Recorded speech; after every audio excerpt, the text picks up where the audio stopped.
Sub haters, this is Zooc bringing you a Baneling tutorial, or more of a walkthrough of how I make this particular creature.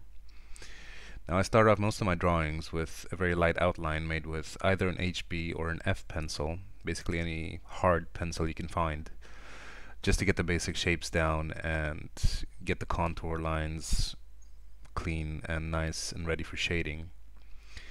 I found the Baneling to be a rather easy creature to draw. It's basically made out of like several armor plates or carapace plates, forelegs, and the poison sacs or the venom sacs that it has on its back, and that's about it. The face is nothing special. The two tusks are really nothing special. Just basic Zerg anatomy, if you want to call it that.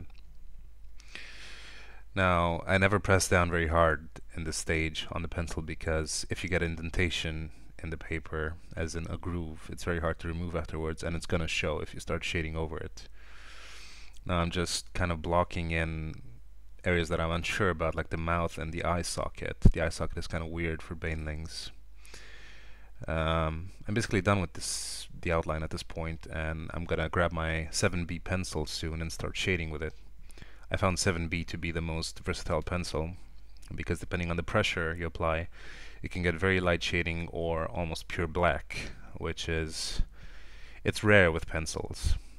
Pure black is usually obtained with 8B or even 9B or those, or charcoal. Charcoal is more commonly used for blacks, but these are graphite, the pencils I have, so I work with what I have. I'm just outlining the claws there, and I'm getting straight to shading the first claw. The claws are my favorite thing to shade because they're very easy. You can basically be very random with them because claws in the real world are full of scratches, full of dents and grooves and whatnot. So you can basically do anything you like with claws. Just let your hand go and work with whatever shapes you see after drawing the chaos of intersecting lines. I'm just shading the dark areas and like the scratches. Now I made a couple of videos with basic light theory, which I'm sure you already know, but it doesn't matter. Now when a light hits a sphere, there are 4 areas to take into account. 1 is direct light, 2 is coarse shadow, 3 is reflected light, and 4 is cast shadow, which you can't see at the moment because I didn't frame my paper properly. So anyway, the deal with this is some people think that the darkest point in a sphere is at the very back of it, which is not true because light will bounce off pretty much any surface and it will light the back of a sphere slightly, barely noticeable, but it's there and it makes a difference. Now the darkest point in a sphere is right where the graphite is reflecting in the lamp because it's a piece of shit. And I have no proper pencils either, but you can get the idea. The darkest point is around the middle. That is a coarse shadow. So the light will pass the sphere and it will reflect back into it from the surface behind it, if there is one. Now the cast shadow is darkest at the point that's closest to the sphere, which is basically right under it. Now I'm drawing a couple of lines just to show you, like, if the light were to be in the form of a light ray, it would basically touch the edges and the cast shadow would extend from where it touches from basically ray 1 to ray 2, where it touches the hard surface under the sphere. Just drew the arrows there to show you the reflected light and how it changes the lighting in the sphere in the back slightly. I'm just darkening up a bit because it was a bit too light.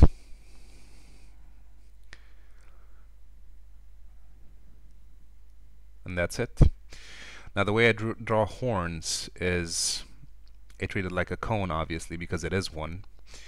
Now when the light hits it in the front, you will have a coarse shadow near the middle back, sort of, and the reflected light will be very small this time because it basically has no surface to reflect off, but it's still good to have it there because it gives it a sense of realism.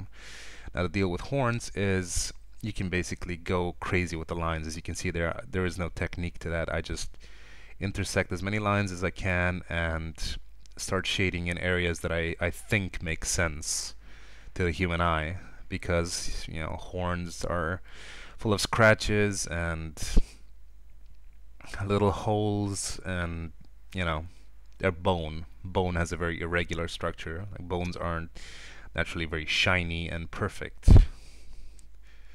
And that's pretty much it for the horn. It's really very simple to draw. It's no biggie. Just got to remember that where the horn meets the skin, there will be a dark area, because there's pretty much always a groove there in between the skin and the horn. So right here in this drawing, I didn't draw the skin or the socket for the horn, but you'll see in my drawing how it looks like. Now, I made another example of how light hits a irregular surface. Basically, you'll have the lightest point where the light directly hits it, darkest point on the opposite side, and the medium area in between those two.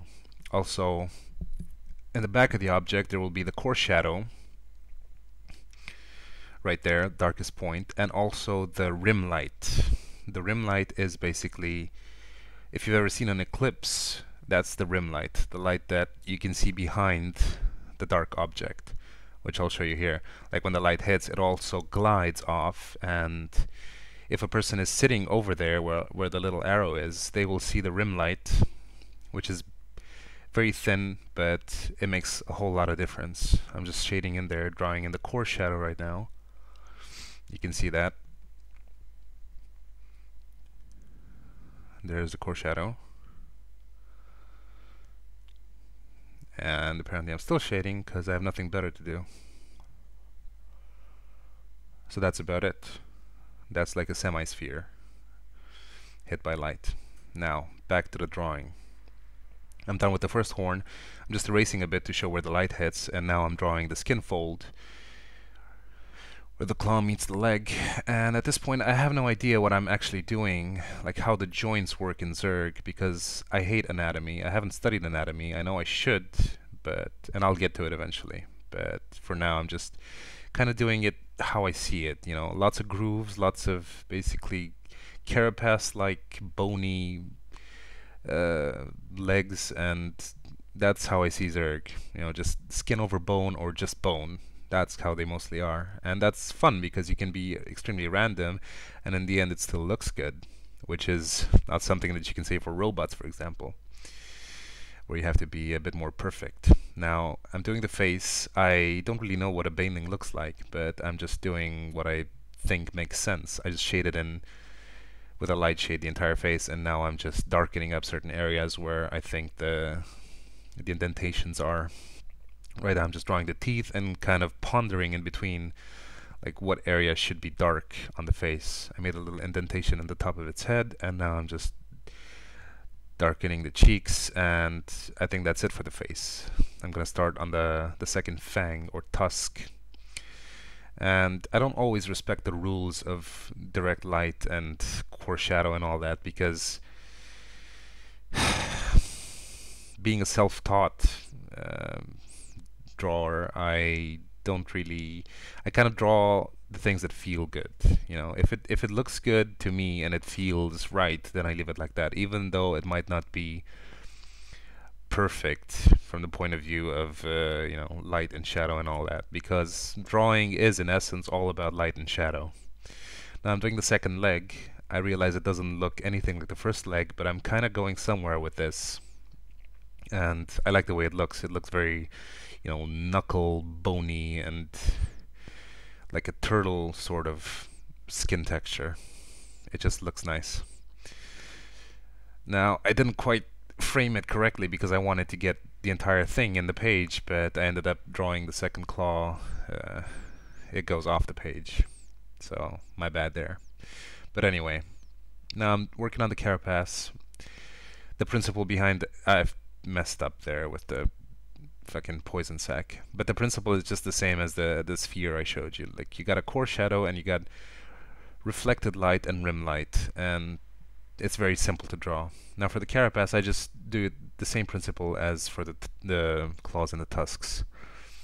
It's just very irregular. I try to create as many indentations and grooves and scratches as I can without it looking excessive. Now for the second poison sac, I actually got this one right. There you can see the direct light, lightest point, and where it meets the carapace, there's a very dark indentation.